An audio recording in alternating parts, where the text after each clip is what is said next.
Mes chers béliers, bonjour et bienvenue dans votre tirage pour ce mois de novembre 2024. Alors, qu'est-ce que ça nous dit ce mois-ci? Déjà, on a pas mal d'arcanes majeures, hein. On en a 4, avec la justice ici. Ici, dans le domaine de l'eau, donc vos émotions et votre intériorité, on en a 2. On a la lune et la force, donc vraiment un élément ici central de votre mois. Et on a pour terminer les amants. Donc pour terminer le mois de novembre, l'énergie vers laquelle vous allez, ce sont donc les amants avec un choix, un choix à faire, une croisée des chemins, en tout cas à la fin de ce mois de novembre. Bon, alors on va rentrer un petit peu dans le détail. Déjà, comment vous entrez dans le mois? Qu'est-ce qui s'est passé sur les mois précédents? Eh bien, on a le 3 d'épée. On a ici l'idée qu'il y a quelque chose qui a volé en éclats. Le 3 d'épée, c'est pas une carte agréable, c'est une carte qui nous parle de peine, de souffrance, qui nous parle justement de perte aussi. Vous voyez, hein, c'est illustré avec un orage derrière, on a un ouragan, on a des feuilles qui volent, on a quelque chose qui vole en éclats.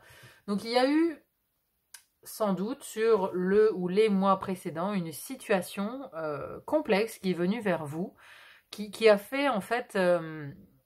qui a déclenché une peine, qui a déclenché une souffrance chez vous, à l'intérieur de vous. Mais voilà, c'est déjà sur les mois précédents. Mais en tout cas, vous entrez dans ce mois de novembre avec quelque chose à régler. Quelque chose à régler qui a été déclenché par ce 3 d'épée ici. Il y a une certitude ou quelque chose qui a volé en éclats. Je ne peux pas le dire autrement, c'est une expression vraiment qui revient. Dans les mois précédents, quelque chose a volé en éclats et c'est ce qu'il va falloir régler ce mois-ci. Ce mois de novembre, c'est le moment opportun pour s'en occuper et pour agir là-dessus. En tout cas, vous mettez quelque chose en œuvre pour le régler, pour régler cette peine, pour sortir de cette tristesse. Hein. Vous agissez en tout cas pour ça. Dans l'élément air ici, l'élément air, nous avons la première maison qui nous parle du mental et de l'intellect. Alors, dans votre mental, on a le 10 de bâton. Alors, le 10 de bâton, c'est la carte du fardeau. Il y a quelque chose d'extrêmement lourd à porter dans votre tête. Hein, justement, cette carte, c'est drôle parce que vraiment, le 10 de bâton, habituellement, c'est un fardeau porté sur le dos de la personne. Et ici, c'est une couronne qui est beaucoup trop grande et beaucoup trop lourde sur une seule tête. Et cette carte, elle est ici dans votre mental. Donc, on a un mental qui est surchargé, qui n'en peut plus, qui est au bout de sa vie, qui n'arrive plus à avancer. Votre tête, elle carbure beaucoup trop et elle se pose énormément de questions. Il y a une activité mentale intense. Hein. Vous voyez, toutes les lumières sont allumées ici. Elles sont toutes d'une couleur différente. Donc, c'est comme s'il y avait... des idées qui s'entrechoquaient, des lampes qui s'allument tout le temps. On n'a jamais de repos, quoi. On n'a jamais de repos dans son mental. Donc ici, il peut y avoir une très très grande fatigue intellectuelle, une grande fatigue mentale. On ne sait plus où donner de la tête. On est surchargé. Alors, c'est peut-être pourquoi il y a des décisions à prendre. Il y a peut-être des décisions à prendre pour lâcher ce stress, pour déléguer en tout cas... de la charge mentale, parce que là, voilà, c'est vraiment cette carte, c'est la charge mentale ici dans la maison de votre mental. Vous êtes surchargé. Donc ici, il y a des décisions à prendre. Alors la maison juste à côté, on a la justice justement, avec une prise de responsabilité, des décisions à prendre. Il faut trancher, il faut rééquilibrer quelque chose. Et ici, ce rééquilibrage, il se fait dans la maison de votre expression et de la relation aux autres. Donc vous allez peut-être enfin verbaliser ce qui ne va pas. Vous allez communiquer, vous allez dire les choses parce que vous avez besoin de lâcher du lest, vous avez besoin de rééquilibrer les choses, de remettre de l'ordre dans sa vie. Hein. La carte de la justice, c'est ça. Donc on a besoin de remettre de l'ordre dans ses relations, de remettre de l'ordre dans sa vie, dans ses communications. Donc on dit les choses, on dit ce qui nous surcharge, on dit quelle est notre charge mentale, on dit ce qui se passe à l'intérieur, on dit quelles sont nos envies, on remet de l'ordre. On remet de l'ordre dans ses relations et on communique. Ici, vous tranchez en tout cas pour être plus juste, pour gagner en équilibre dans votre manière de parler, de communiquer et d'entrer en relation avec les autres. Après, la justice peut nous parler aussi de contrat, de signature légale. Alors, ça, c'est assez intéressant parce que, donc dans cette maison qui parle aussi d'association et contrat, vous avez quand même la victoire dans votre vie professionnelle ici. Donc, si vous êtes à la recherche soit d'un emploi ou vous attendez une signature avec votre employeur, ici, il peut y avoir, avec ces deux cartes ensemble, la signature, l'aboutissement de quelque chose, hein, parce qu'il y a une victoire dans la vie professionnelle. Donc, si vous attendiez une réponse, peut-être pour une rupture conventionnelle ou un départ à la retraite, il y a des signatures officielles qui peuvent se faire ce mois-ci. Hein. Vraiment, ces deux cartes ensemble peuvent m'indiquer ce genre de choses. En tout cas, voilà, cette recherche de justice, elle est là parce que la charge mentale est trop importante. Parce qu'il faut lâcher du lest, il faut lâcher quelque chose. Très important. On a la maison la plus importante ici, votre élément le plus important du mois de novembre, c'est l'élément eau, vos émotions, votre vie intérieure. Hein. Ici, il y a, dans cette première maison de l'eau, vie intérieure, spiritualité, psychologie, philosophie de vie, on a une carte pas facile, c'est la lune. Et la lune ici, comme elle est représentée, elle axe plus sur le côté cauchemar, le côté difficile, le côté subconscient, inconscient qui remonte, vous voyez. Il y a un côté angoissant avec cette bête ici, avec ce gros crabe comme ça sorti des eaux. C'est comme s'il fallait prendre ce chemin ici, le chemin qu'il y a entre ces deux tours, mais avant de prendre ce chemin, il faut affronter la bête. Donc, dans votre vie intérieure, il y a quelque chose de ce type-là. Il y a une bête à affronter. Une bête qui est représentée par... Donc, c'est des angoisses, c'est des peurs, c'est des choses assez lourdes. Hein, assez lourdes dans votre intériorité. Hein. Là, ça vous fait aller dans vos profondeurs. Pour ce mois de novembre, vous allez aller dans vos profondeurs personnelles. Vous allez creuser à l'intérieur de vous, mais parce que peut-être aussi ce mental, il n'en peut plus, parce que vous avez, il y a des choses qui ont volé en éclats. Donc, ça a des répercussions, en tout cas, sur votre vie intérieure. Ça a quelque chose d'angoissant. Il y a des peurs qui sont créées ici, à l'intérieur de vous. Donc, après, c'est aussi peut-être un bon moment pour aller sonder justement son inconscient. Si vous êtes en thérapie ou que vous suivez quelque chose de cet ordre-là, pour aller scruter votre inconscient et le voir de plus près, là, c'est un bon moment, parce que c'est propice. Ici, cette carte dans la vie intérieure, c'est vraiment ça, c'est l'exploration de l'inconscient, des choses cachées, de la part d'ombre peut-être aussi hein, à l'intérieur de vous, hein. Mais il y a des choses qui se réveillent en tout cas. Hein. C'est une carte qui nous parle aussi d'intuition, donc il y a une intuition ici qui peut être décuplée. Attention à vos nuits, parce que la lune, ça nous parle de la nuit, ça nous parle des rêves, ça nous parle de l'imagination.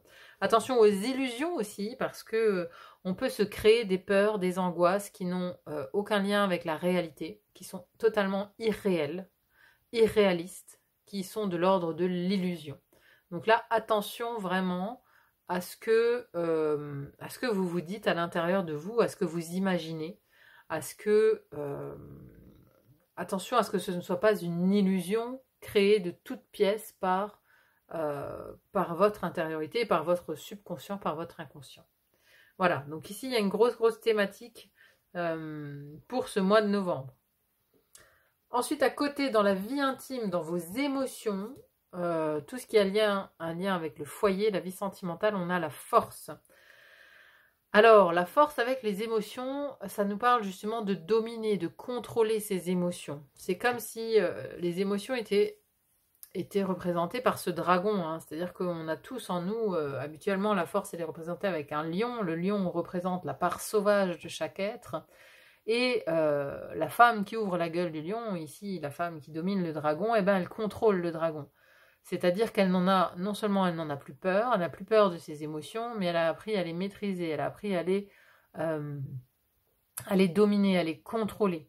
Donc elle n'a plus peur, justement. Donc il y a un apprentissage, alors peut-être justement en lien avec cette lune, peut-être que vous allez partir en exploration justement de votre inconscient. Cette exploration va vous amener à savoir mieux contrôler vos émotions. Hein. Vous allez peut-être même rencontrer quelqu'un qui peut vous aider en ce sens. Hein, un thérapeute qui peut vous aider justement à contrôler, à garder le contrôle de vos émotions. Après, ça nous parle aussi de courage, de détermination dans dans ici votre foyer. Donc ça peut parler de votre vie sentimentale ou de votre vie intime, hein, votre foyer, le lien avec vos enfants, avec vos parents, avec vos proches. Donc vous allez faire preuve ici de beaucoup de courage, compréhension, compassion aussi, un petit peu avec cette force. Mais voilà, moi j'ai plus l'impression qu'il s'agit de contrôler ses émotions, d'apprendre à maîtriser ses émotions, de ne pas partir un peu dans tous les sens en fait. Parce que là, il y a une lame de fond qui vous entraîne avec cette lune, qui aimerait vous mettre plus bas que terre, qui aimerait vous entraîner dans les limbes. Vous voyez, c'est comme si ce gros crabe ici, il tentait de vous emmener dans les limbes.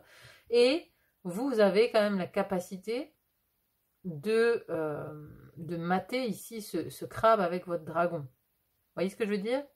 C'est qu'il y a quand même de la force, du courage, de la détermination qui vous anime. Bon, après, vous êtes bélier, forcément. Donc, vous allez réussir à vous tirer vers le haut sans problème.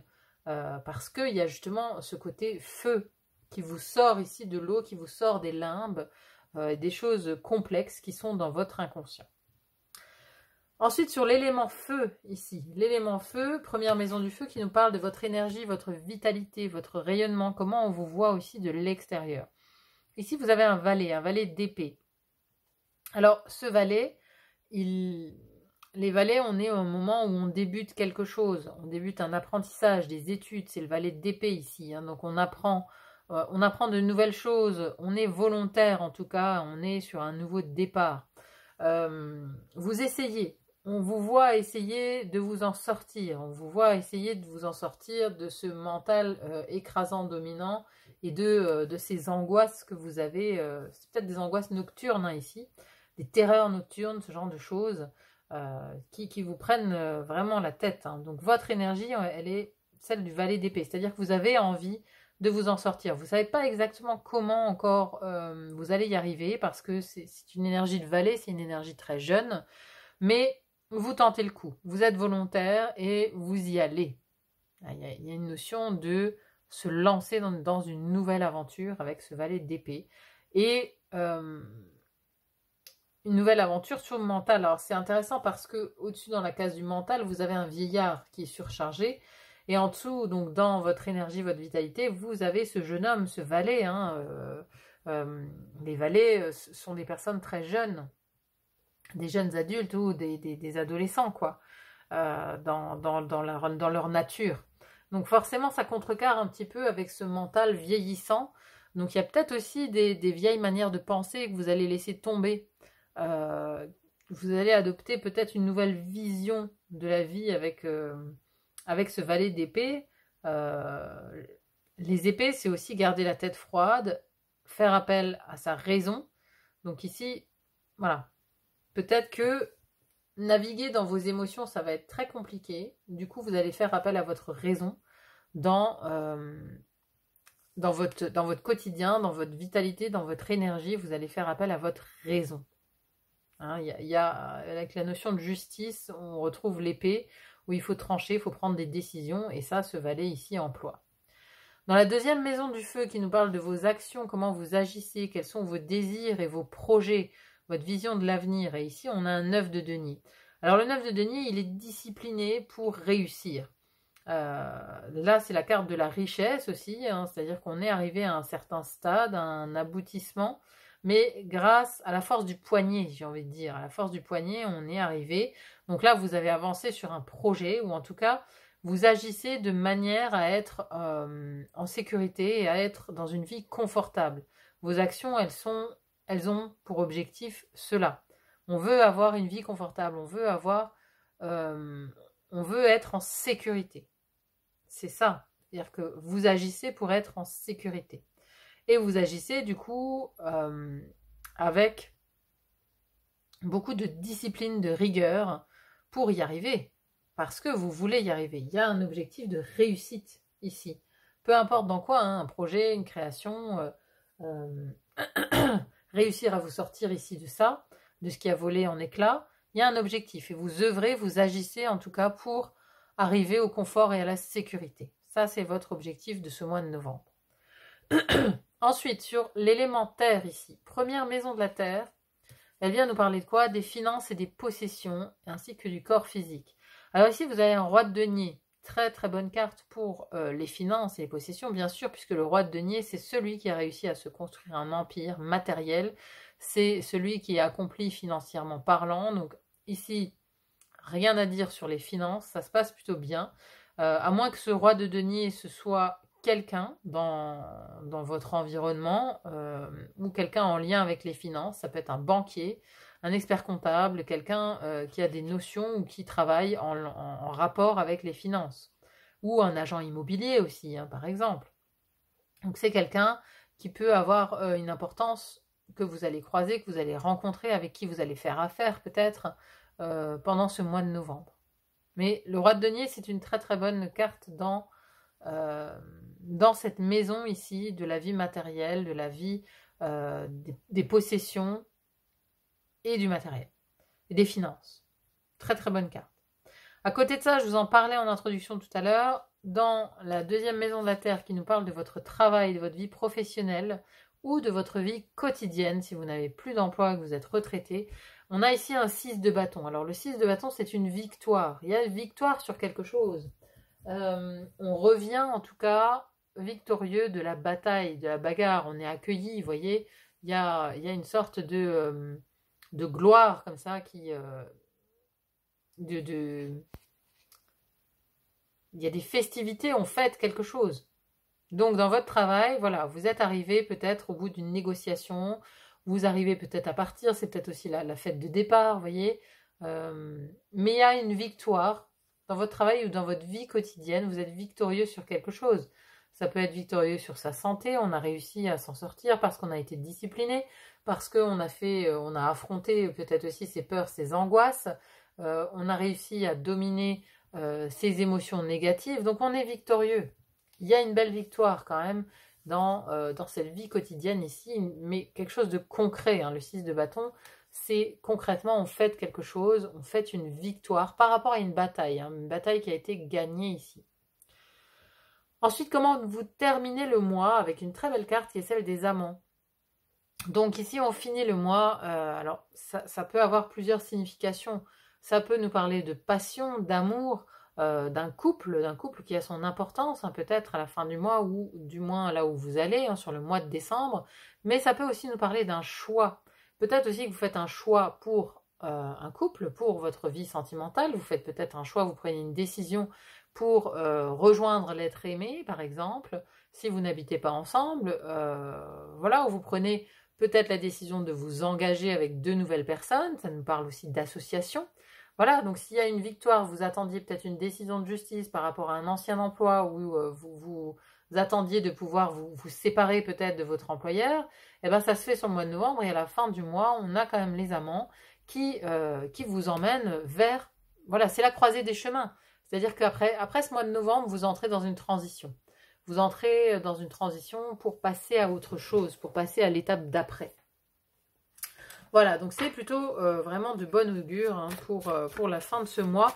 En tout cas, ce qui a volé en éclats ou ce qui vous a mis en peine précédemment, j'ai l'impression quand même que ça se règle ici au mois de novembre, hein, parce que on a des choix qui sont posés, des choix du cœur, on a de la passion, quelque chose qui vous anime beaucoup plus à la fin du mois de novembre. Et on voit que voilà, vous passez quand même par des étapes un peu compliqué pour régler, je pense, ce 3 d'épée. On passe par la lune, par le 10 de bâton.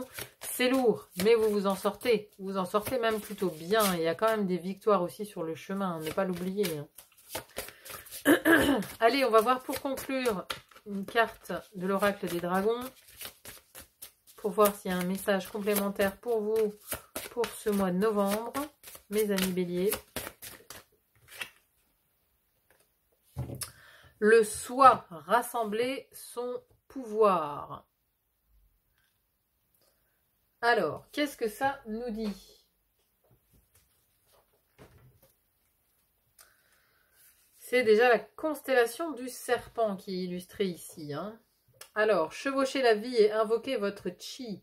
Renforcez votre énergie, gagnez en force et en puissance sans jamais céder. Devenez vous-même. Courage. Il est temps de concentrer votre force et d'être à la hauteur de la situation. Il s'agit de vous seul. concentrez-vous sur vous-même et laissez l'estime, la connaissance et l'affirmation de soi vous imprégner puis jaillir vers l'extérieur. Incarnez l'esprit de celui que vous êtes véritablement. Il est temps d'agir à votre façon. Clamez-le, c'est ainsi et pas autrement. Donc là, clairement, il y a une reprise de pouvoir. Hein. Il y a, alors, invocation. Accordez-vous une journée, un moment, une heure. Utilisez votre pouvoir. Réinitialisez-vous. Revendiquez vos droits et votre connaissance de vous-même. Vous en émergez rechargé, plus affirmé et plus déterminé que jamais. La puissance doit venir de l'intérieur. Et c'est exactement ce que vous allez faire, hein, je vous l'ai dit. Hein. Voilà, il y a un moment peut-être où on descend s'inspecter de l'intérieur, mais on en ressort grandi. Ici, vous prenez les choses en main. Voilà, ce 3 d'épée, vous vous en occupez ce mois de novembre. Vous prenez les choses en main, vous reprenez votre pouvoir, vous rassemblez vos forces, vous vous réinitialisez. C'est exactement le mot en fait, réinitialisation.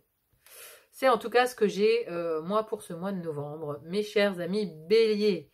Voilà, bon bah écoutez, j'espère en tout cas que cette guidance vous aura parlé, qu'elle fait sens, hein, bien évidemment. N'hésitez pas à me dire en commentaire comment vous ressentez-vous ce mois de novembre et comment cette guidance résonne dans votre vie. C'est toujours intéressant à lire. Merci à ceux qui mettent un petit pouce en l'air, un like, ça m'aide beaucoup à me rendre plus visible sur YouTube. Merci aussi donc pour les commentaires, les partages et les abonnements. N'oubliez pas de vous abonner si ce n'est pas encore le cas et si cette guidance vous a plu pour être informé des prochaines guidances que je publie. Voilà mes amis, il n'y a plus qu'à vous dire, vous souhaiter un très bon mois de novembre et à vous dire à très vite pour une autre guidance. À bientôt, bye bye.